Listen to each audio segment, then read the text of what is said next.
Hello, everybody, and welcome to the very first episode of Shooting the Indies with Chaz and AWOL. So, this was the brainchild of Chaz over here. I am your broadcast journalist, AWOL.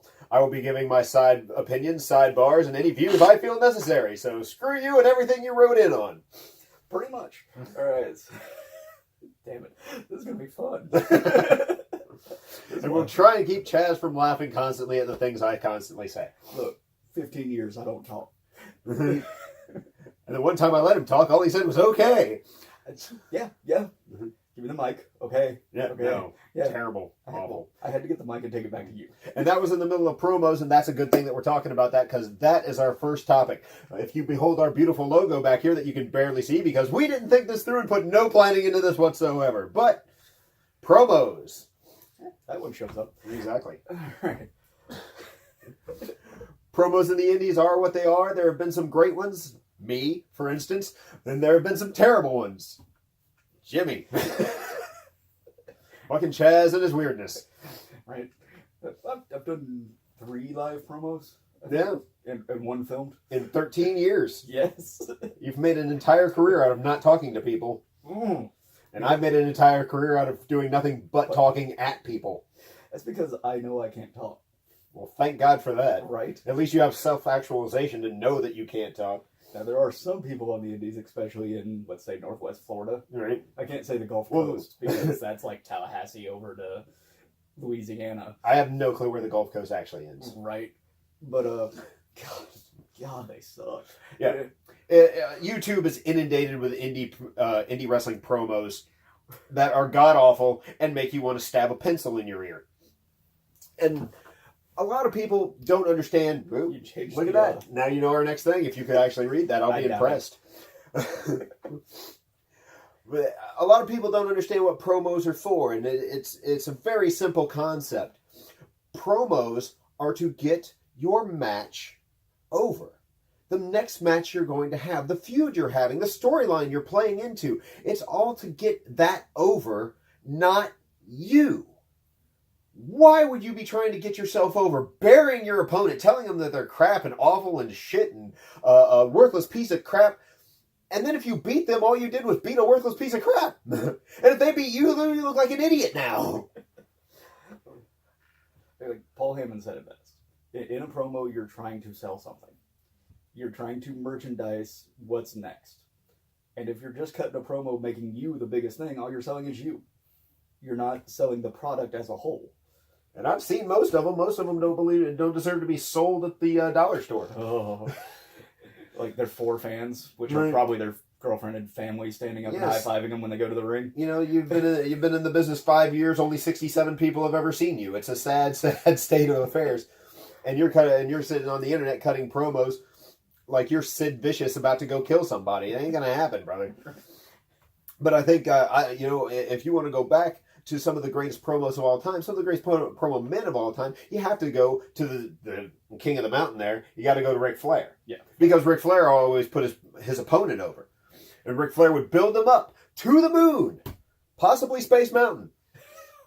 And at the end of the promo, after he said every great thing about them in the world, he just looked at the camera and go, "But I'm Ric Flair." Woo! Now if he loses, that guy just beat fucking Ric Flair. And if he wins, he just beat the guy who fucking monster compared to Ric Flair. And that's the beauty of a promo, building something. Yeah, I gotta take you off controls of the screen. These things are sensitive. Building someone up more, so if you beat them, you look like a god, and if they beat you, they look like they actually accomplished something. And that is what promos are about. So I say to you, people of independent wrestling of Northwest Florida and the Gulf Coast at large, please think about what you're doing. Please think about what you're saying. Tell a story. Be inventive. Be creative. Do not watch WWE and then regurgitate what you just saw last week on SmackDown. Well, at least you mentioned the better show. Another thing that irks me about promos is your audience is the camera. Or if you're in front of the crowd, your audience is all around you. Look at your audience. Talk to the audience. See what we're doing? Both of us facing in one direction. I can look and sidebar to him, but mostly I'm speaking to you. And this is how promos work. Promos are always microphone in hand looking at the audience, or at least looking over the top of their head so you don't have to make eye contact with the scum that they are. Oh, God. Especially some of the places we've worked. Oh, Lord. I saw people who had tails. Kid you not. Oh, it is Lower Alabama. Well.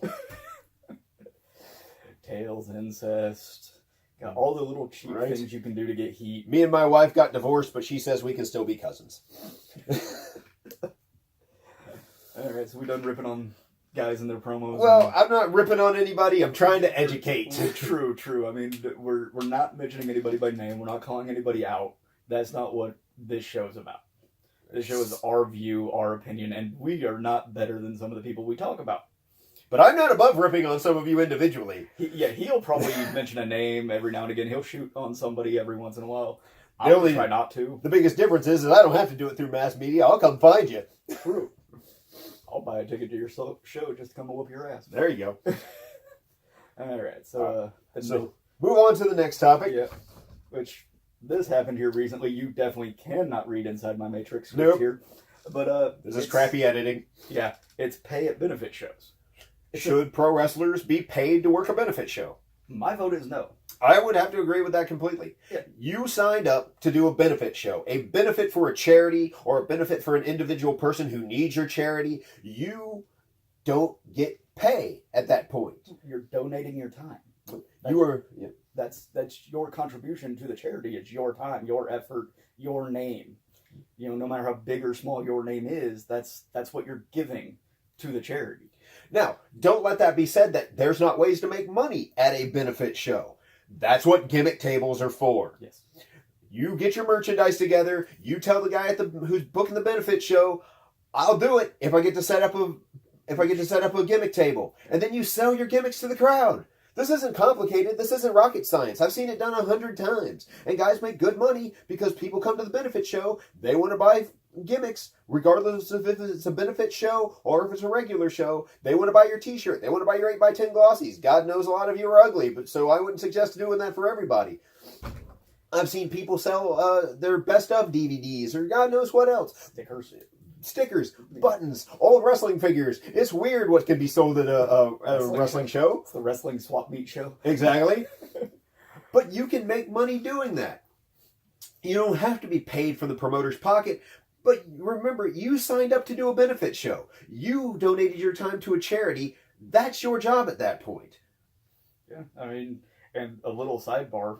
If you're setting up a gimmick table, try and bring things related to your gimmick. Don't just bring, I have this Hulk Hogan action figure I don't want anymore. Hulk Hogan's not at that event. Why are you trying to sell Hulk Hogan merch at an event? It is weird, but there's a lot of guys who don't have their own merchandise, and that is a failing.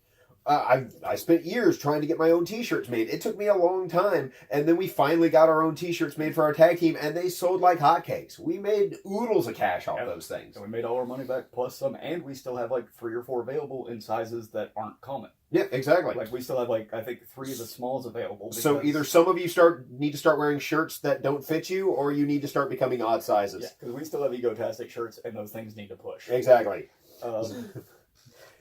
Another sidebar on that. Putting our image on your gimmick stuff. Somebody selling pins. Remember we had somebody sell egotastic pins with our image on it? That's true, yeah. We got mad about that. Yeah. It's our gimmick. It's our name. You have no right to make money off anybody else's intellectual property or image. That is a dick move. Yeah.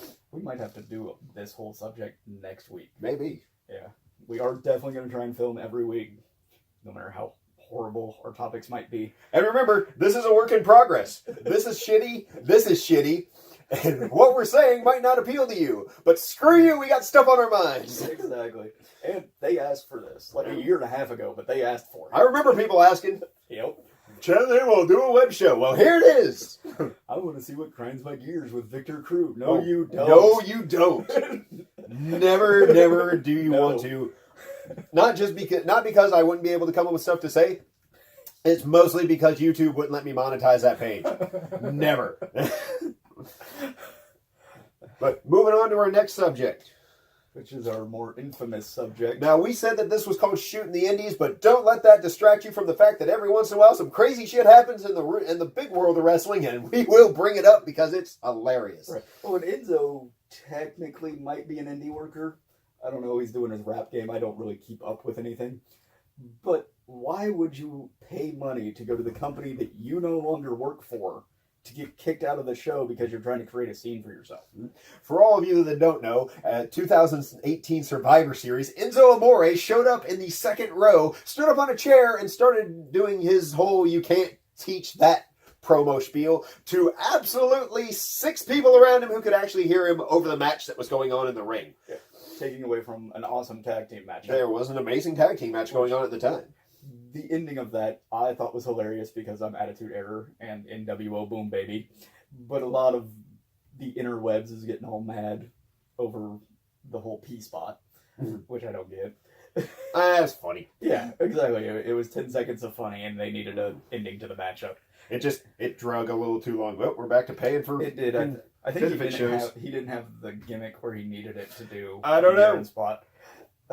But regardless, it was a great match going on in the ring. Enzo Amore jumped in there to steal the spotlight, jumped up on a chair. Now, I do hear reports that as he was drug off the chair, best part of what he did, he elbowed some woman in the face who had to be taken out on a stretcher. And I would just like to say, if she's going to get any money from that, I was horribly traumatized by seeing Enzo Amore stand up on a chair. My mental picture of wrestling has been tarnished forever, and I would like some subsidies or monetary repercussions for myself. I can't watch another wrestling show without being afraid that Enzo Amore is going to pop up like a whack-a-mole. Now, to relate this to the indies, I mean, CM Punk got released from the same company.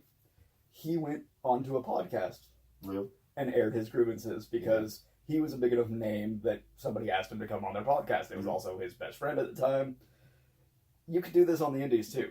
Like, there's somebody who calls out the entire Gulf Coast. The entire Gulf Coast could buy tickets, stand on chairs, and create a scene in the crowd. But all you're going to do is wreck a show for 20 other guys. Yeah. You're going to ruin the whole event because you want to get your name over for no in particular reason. Especially on the indies where something like that could ruin the whole event. If he slid into the ring at an XWX show or IPW or XW2000, New Heights, whatever, that could totally ruin the entire show. And if I slid in the ring and I wasn't booked on that show, somebody should be kicking my ass. Yes. Yeah, if as a fan, if you come across that barrier, whether it's real or imaginary, if you come across that line of front row and try to get in the ring, we're not liable for what we do once you get in our ring. And for all those indie promotions out there who might be listening to this, for the love of God, get guardrails. Right. Or at least something that acts like a guardrail so people know where the boundary is. Like, I've seen 4x4s with rope. You know what? They keep the fans where they're supposed to be. At least they know there's something. Yeah. Caution tape and road cones. It helps fans know where they should be, and it helps security know where fans should be. And that's another thing that a lot of guys skip out on when they're promoting shows is getting guys to work security. Yeah. And when you get guys to work security, don't just get guys who are going to sit there and watch the show. They're not fans. They're there to do a job. I don't know if you're paying them. I don't care if you're paying them. They're there to do a job. If they signed up for it, that's their job. If they're not doing it, kick them out. Don't ever use them again. It's annoying. And that's what trainees used to be good for when you have a good chunk of trainees coming in. Because it teaches them the lowest rung of the business to the highest rung of the business one step at a time. You know, you start them at security, you bring them in as a ref, then you bring them into the storylines, then you see where they blow up, depending on their talent level. Like, I know I'm not going to be signed to the company he was signed to, but I'm happy where I'm at. Now, when it comes to like Enzo Amore doing this versus CM Punk going on Colt Cabana's podcast and speaking his piece, that's a perfectly fine way to state your opinion about a company you worked for. You want to go on a podcast and talk shit about a whole slew of people? You go right ahead. That's perfectly within your rights. Just don't screw up their show with your panty-80 nonsense. Yes. But moving along. Yeah. Now we got the one that was sent to us on our Facebook page, which is it's facebook.com/shooting the indies. And feel free to send in your ideas. Yeah. Ideas, questions, nonsense, weird pictures of Jimmy doing something odd. Who's Jim? Chaz. There's plenty of them. Chaz, AWOL. Whatever. You got 16 names, dude. You have like I'll 40. call you all of them. We also have a Instagram page, also at Shooting the Indies, and email is shootingtheindies@gmail.com. But we were asked to talk about the state of the indies in Florida. Well, this is Florida. Yep. We are this little dot up here, That looks like us. and we mainly work shows within this region. And that's about all we got about talking about the indies in Florida, because we don't work the promotions that are down here. Or... That's the state of our Florida indie wrestling. Yeah. This is the state, and we're in indie wrestling. And that's what you get for being vague. So vague. If you're going to give us a topic, give us something we can talk about. Something specific. I mean, it would have took 3-4 months to even figure out how many indie companies work all the way through Florida. And then you see this one little square right here. It would have taken us another, in like 5 months, just to talk about that. Yeah. And God knows what's going on over here. So, yeah. Yeah. So you ask weird questions, you ask vague questions, you get vague answers. The state of indie wrestling in Florida is that it exists. And you should definitely come out and support it. You should go check it out. If you haven't seen it, if you haven't been to a show, if you haven't seen a show, if you see that a new show's coming up, go buy a ticket and try it out. You never know. It could be the greatest show you ever saw. It could be a hunk of crap, but at least you had fun laughing at it. Exactly. And I mean, feel free to post flyers on our page, post flyers on Jimi Hendrix page. I'm good to promote any company in the area. Whether I'm working it or not, I will state whether I'm going to be there or not when fans ask. But I will promote any show in this area. When I named companies earlier, I named all the ones within 60 miles of me. Mm-hmm. I'm not going to discriminate just because they don't book me or they don't pay me when they book me.